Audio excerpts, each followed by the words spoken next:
Assalamualaikum Abuya. Waalaikumsalam. Kamu bertanya terkait kabar yang tengah viral tentang wali agama Aceh yang diangkat oleh Gubernur baru Getani Muallim di Masjid Banda Aceh.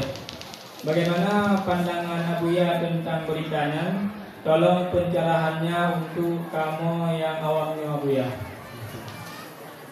Itu sendiri bohong itu pertanyaan lagi. Abuya punya kayak kira ada jauh be Abuya jauh. Menurut kalau jauh betul. Wali agama itu sah-sah saja mau diangkatlah kan. Tapi yang jadi pertanyaan yang angkat siapa? Nah ini gitu ya. Betul nak hero Pak Kecil, calon kecil. Pokoknya nggak angkat roh, pokoknya nggak pernah roh kayak gitu kan. Jadi harus ada hasil musyawarah. Oke, musyawarahnya siapa saja yang hadir?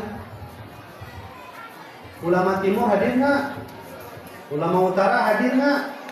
Ulama Barat hadir tidak? Ulama Selatan hadir tidak?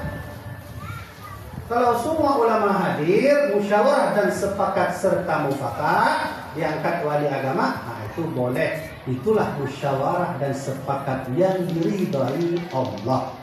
Kenapa? Kata Nabi alaikum bil jamaah. Kalian itu harus sama-sama.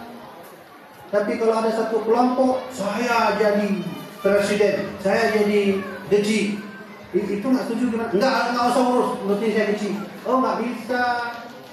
Harus musyawarah, dan musyawarah harus ikut semua ittifaq ulama. Siapa bilang itu? Bukan dia bilang, bukan saya yang bilang. Buka manuskrip Aceh berjudul Qanun Muqta Alam, saya ada jual Qanun Muqta Alam, nanti beli. Buka halaman 1, halaman 3 dan seterusnya itu. Di situ ada aturan-aturan kerajaan Aceh Darussalam yang dibuat langsung oleh Iskandar Muda. Bagaimana sekarang mudah menyusun undang-undang kerajaan Aceh? Beliau bersebut bahwa siapa saja menjadi raja, siapa saja menjadi ulama, siapa saja menjadi sultan, semua harus ada ittifaq ulama.